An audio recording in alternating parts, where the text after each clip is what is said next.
জাতীয় নাগরিক পার্টি এনসিপির পক্ষ থেকে আপনাদেরকে জানাই এই জুলাই মাসের রক্তিম শুভেচ্ছা। আজকে জুলাইয়ের 1 তারিখ, এই দিন থেকেই জুলাই গণ অভ্যুত্থানের যাত্রা শুরু হয়েছিল।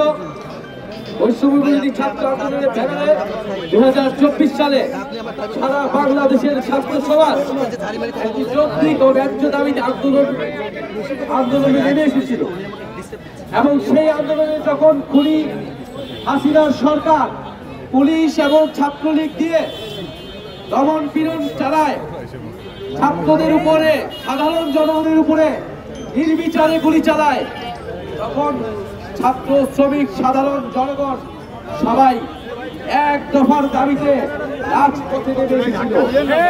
আমরা জানি গাইবান্ধার 6 জনেরও অধিক ব্যক্তি শহীদ হয়েছেন এই গণ অভ্যুত্থানে। বাংলাদেশের এই দ্বিতীয় স্বাধীনতার জন্য গাইবান্ধাবাসীর এই আত্মত্যাগ বাংলাদেশের মানুষ, জাতীয় নাগরিক পার্টি চিরকাল ধরে মনে রাখবে, শ্রদ্ধার সাথে স্মরণ করবে সেই সকল শহীদদের। টানা 7মবারের মতো বেস্ট টিস্যু পেপার ব্র্যান্ড হিসেবে স্বীকৃতি পেয়েছে বসুন্ধরা টিস্যু। নির্ভয়ে কথা বলবেন, আমাদের ভয় কিন্তু 2024 সালে ভেঙে গিয়েছে। নতুন কোন করে ভয়ের সংস্কৃতি এই বাংলাদেশে আমরা আর গড়ে উঠতে দেব না। শহীদেরা রক্ত দিয়েছে, প্রয়োজনে আমরা আবারও প্রয়োজন হলে আমরা আমাদের নিজের রক্ত দিব, কিন্তু জুলাই গণ অভ্যুত্থানের পথেই এই বাংলাদেশকে চলতে হবে।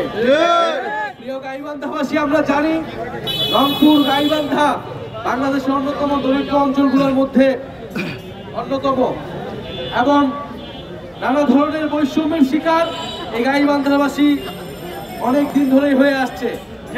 আমরা আপনাদের জন্য কাজ করতে চাই। আমরা একটি নতুন দেশ গড়ার ডাক দিয়ে এবার রাজপথে নেমেছি।